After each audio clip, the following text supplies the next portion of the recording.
Coach, after returning home from a tough trip, how would you assess things tonight? I thought our first two periods were terrific, solid.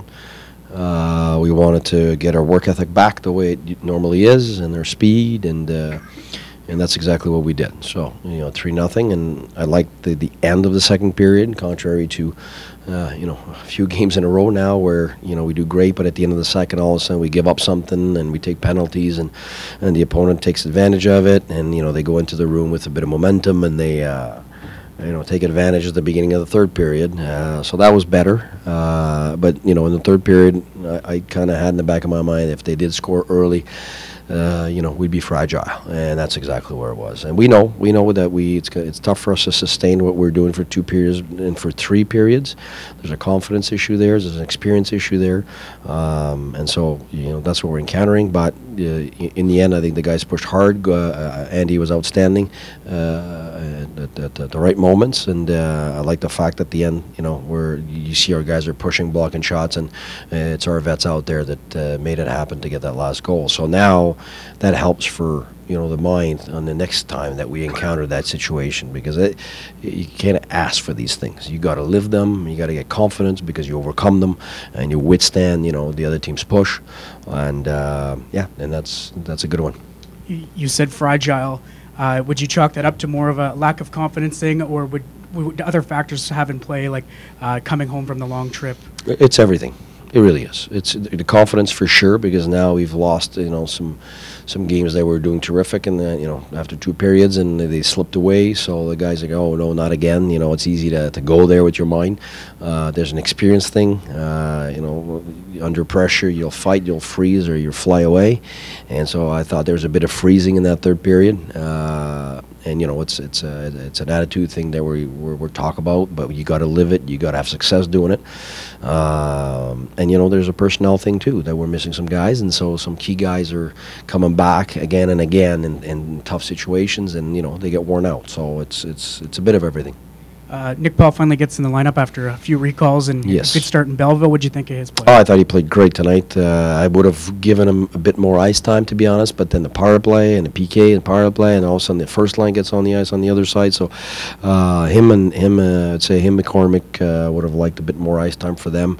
Even Bodker in the third got stuck, and so, but I really liked him. He was very good. Yeah, it's as advertised. Vous avez évoqué en anglais là, que c'était pas une possibilité pour vous qu'il y ait peut-être une baisse de régime en troisième période. Oui. C'est parce qu'il y a tous les facteurs qui rentrent en ligne de compte. Là. Il y a la fatigue du voyage, il y a surtout la confiance rendue en troisième période, ce qui s'effrite parce que récemment, on a perdu des matchs, on avait été très bon, puis on avait des avances après 2 périodes ou en début de troisième. Puis il y a aussi le fait que il y a des gars qui viennent plus fatigués dans le troisième, c'est beaucoup pour eux autres d'avoir à gérer tout ça. Là. La joie, je l'adore, là, mais il joue contre la première ligne toute la game, puis à troisième, c'est du stock là, pour un jeune d'avoir à gérer ça. Là. Fait qu'il n'y a pas beaucoup de jeunes qui sont capables de gérer ça en arrivant dans le national. Fait que lui, il est obligé de le gérer. Fait qu'à un moment donné, c'est sûr, c'est pas qu'il joue mal, mais tu vois qu'à un moment donné, il manque un petit peu de vitesse là, puis là, il sauve son énergie ici, puis là. Mais ça va lui servir à long terme. C'est ça le but. Le but, c'est qu'on met nos jeunes dans des situations où c'est dur à gérer, mais on n'a pas le choix, premièrement. Puis deuxièmement, ça va payer plus tard, c'est certain.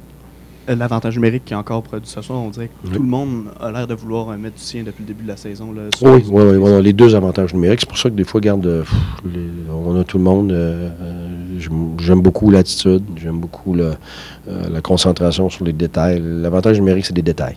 Alors, quand tu as des gens qui portent pas attention aux détails, c'est dur d'avoir un bon avantage numérique, mais les joueurs sont très, très concentrés sur ces détails, très réceptifs. Puis, à soir, on aurait pu en avoir plus que ça. Là. On a eu 2, mais on aurait pu en avoir 3 puis 4. Fait que c'est le fun. L'avantage numérique, oui, tu veux scorer, mais tu sais qu'autour de 80% du temps, tu ne scoreras pas, mais il faut que tu aies le momentum. Ça, les gars, il faut qu'ils soient sharp, les gars, il faut qu'ils soient intenses, il faut qu'ils aient des lancers, puis ils le font. Fait que même quand on ne score pas, l'avantage numérique nous donne quelque chose. C'est ça que j'aime le plus.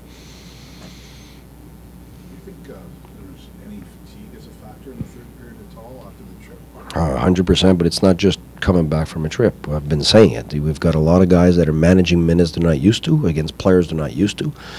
So there's that plays in there, but there's also the confidence level, to be honest with you, that you get into the third, and whether the other team gets something at the end of the second or at the beginning of the third, we've lost some of those games that slipped away, and it then becomes a mental thing where we're more fragile.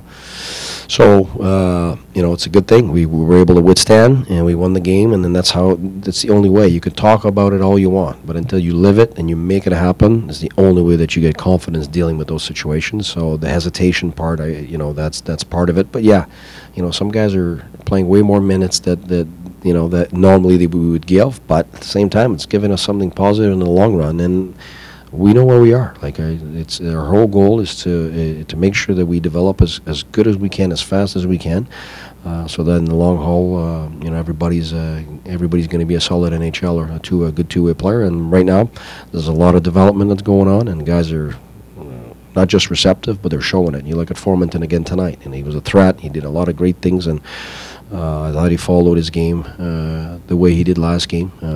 Last game he was unbelievable, and then tonight I thought the same. He got that break, got that 2-on-1. He's picking up a lot of confidence, so that's all good. Whitey again, solid. You look at the Lajoie and the Chabby. Chabby's. He's still a young guy here. Not a lot of guys are doing what he's doing right now. So the progression is pretty impressive, and I'm impressed by our guys. Melo's role has increased too. From last year. For sure. Has there been any dips in him? Well, it's. I've been saying it's. Whether you're a forward or a defenseman, when you're playing above your chair, it's okay for a few shifts. It's okay for a period. But when you have to do it 60 minutes, game in, game out, it's tough. And he was not used in those situations last year, and now he's being asked to play a gigantic role, especially in the absence of Borrow, in the absence of Harper, and Cease missed for a while. You don't just click a finger and replace that and ask somebody to be able to do that job. That's not the way it works. And so right now he's getting the hard minutes, and he's responding. He's contributing, and what a terrific attitude this guy's got. Like, seriously, it's what a good person. It's really good for our locker room, and he's a champion of simple things, which really helps our culture, because that's one thing that really makes you develop and mature faster, and he's definitely one of those guys that has brought that. In terms of creating chances, and I guess high danger ones at that, is this maybe the best you've seen the power play in your time here? We've had some other good games. Yeah, we've had one game we scored 3 goals. The other day we were outstanding on it and missed a few, but we had some good moments. I would say, apart from last game where nothing was good, it's been a pretty consistent effort and execution on it. But yeah, guys are getting used to each other. I'm trying to keep the same guys in the same positions so that our details progress fast. But the chemistry's there, and I've been saying it. It's you can't be good on the power play within your numbers if you only have one that works. It's you're not going to have it. So you need 2 power plays to have good percentages on the power play, and that's exactly what's been going on since the beginning of the year. I think they're pretty equal in the number of goals. So it's good. Zinger's replaced Kachuk on 1, and they're still scoring. So, they had a different look with Kachuk. It's got a different look with Zinger. Zinger was on the other one. So it's the good thing right now is we got interchangeables, and the players are really unselfish about their roles, and that's why it's doing well.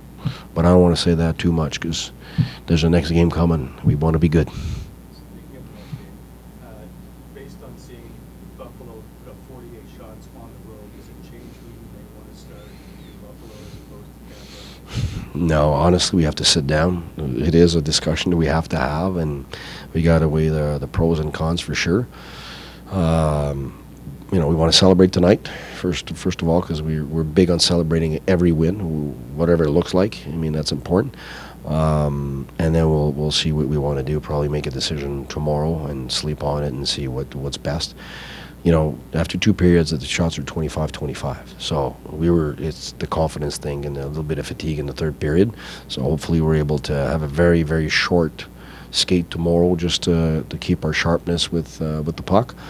And we got no morning skate on Saturday. So, I think we hopefully rested enough. But yeah, this is the worst. A 3 and 4, finishing with a back-to-back, and let's not kid ourselves. I mean, that's Tampa coming here. So, I mean, that's the most talent in the league, most depth in terms of talent in the league, and so that'll be a hard one. But I'll be honest with you, right now, I'm thinking of the next game.